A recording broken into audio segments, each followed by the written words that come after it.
Cricket সত্যিকার অর্থেই জীবন শেখায়, হয়তোবা হাসি আনন্দের গল্প বলে কিংবা দুঃখ কিংবা বিষাদেরও গল্পই বলে। সাংবাদিক হিসেবে হয়তো আবেগতাড়িত হতে নেই, তবে আমাদেরও হয়তোবা কষ্ট লেগেছিল।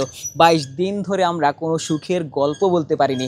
23 নম্বর দিনে এসে আমরা বাংলাদেশের ওই বিজয়গাথার গল্প বলতে পেরেছি, বীরত্বের গল্প বলতে পেরেছি, সুখের গল্প বলতে পেরেছি। সেটি আমাদেরও নিশ্চিতভাবেই আনন্দ দিয়েছে। প্রেমাদাসার এই উইকেটগুলো মিরাজদের মনে রাখবে লম্বা সময়। কোনো একটা উইকেটেই মিরাজরা যে প্রথমবারের মতো লঙ্কানদের হারাতে পেরেছেন।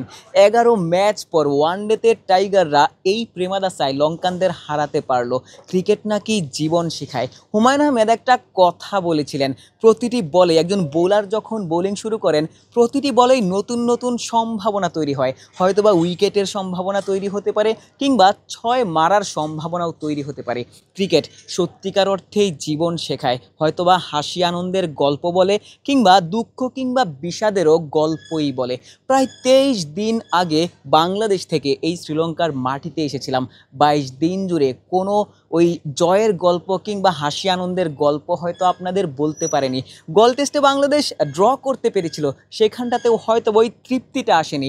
এরপর কলম্বোতে বাংলাদেশ যেভাবে হারলো, এসসিসিতে বাংলাদেশ কিংবা এসএসসিতে বাংলাদেশ যেভাবে হারলো, সেটি নিশ্চিতভাবেই আমাদেরও আসলে একটু হলেও কষ্ট দিয়েছে। কিংবা এই ম্যাচে এই মাঠেই আসলে প্রথম ওয়ানডে ম্যাচে বাংলাদেশ যেভাবে শুরু করেছিল, বাংলাদেশ যে দুর্দান্ত বোলিংয়ে শ্রীলঙ্কানদের আটকে দিয়েছিল 244 রানে, এরপর তানজিদ তামিমরাও যেভাবে শুরু করেছিল সেটি বাংলাদেশকে প্রথমবারের মতো এই মাঠে জয় এনে দিতে পারত। তবে তাসের ঘরের মতোই ভেঙে গিয়েছিল সেই ম্যাচে বাংলাদেশের ব্যাটিং অর্ডার। যেমনটা বলছিলাম, হয়তোবা প্রফেশনালিজমের জায়গা থেকে সাংবাদিক হিসেবে হয়তো আবেগতাড়িত হতে নেই, তবে আমাদেরও হয়তোবা কষ্ট লেগেছিল। 22 দিন ধরে আমরা কোনো সুখের গল্প বলতে পারিনি। 23 নম্বর দিনে এসে আমরা বাংলাদেশের ওই বিজয়গাথার গল্প বলতে পেরেছি, বীরত্বের গল্প বলতে পেরেছি, সুখের গল্প বলতে পেরেছি। সেটি আমাদেরও নিশ্চিতভাবেই আনন্দ দিয়েছে। আমরা এই কলম্বোর আর প্রেমাদাসা স্টেডিয়াম থেকে পরবর্তী গন্তব্যে যেতে চাই। আগামীকালই আমরা হয়তোবা ক্যান্ডিতে চলে যাব। সেখানে পাল্লেকেলেতে সিরিজের শেষ ম্যাচটা হবে। বাংলাদেশ কি সেখানে জিততে পারবে কিনা সেই প্রশ্নের উত্তর খুঁজতে যাব।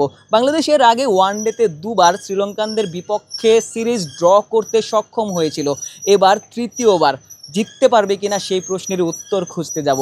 এরপর দুটো টি20 ম্যাচ রয়েছে, একটি রয়েছে ক্যান্ডিতে আরেকটি ডাম্বুলাতে। শেষ টি20 ম্যাচের জন্য এই আর প্রেমাদাসাতেই হয়তো বা ফিরবো। হয়তো নতুন কোনো সুখের গল্পই আপনাদের বলতে চাইবো। যেমনটা শুরুতেই বলছিলাম, ক্রিকেট সত্যিকার অর্থেই জীবন শেখায়।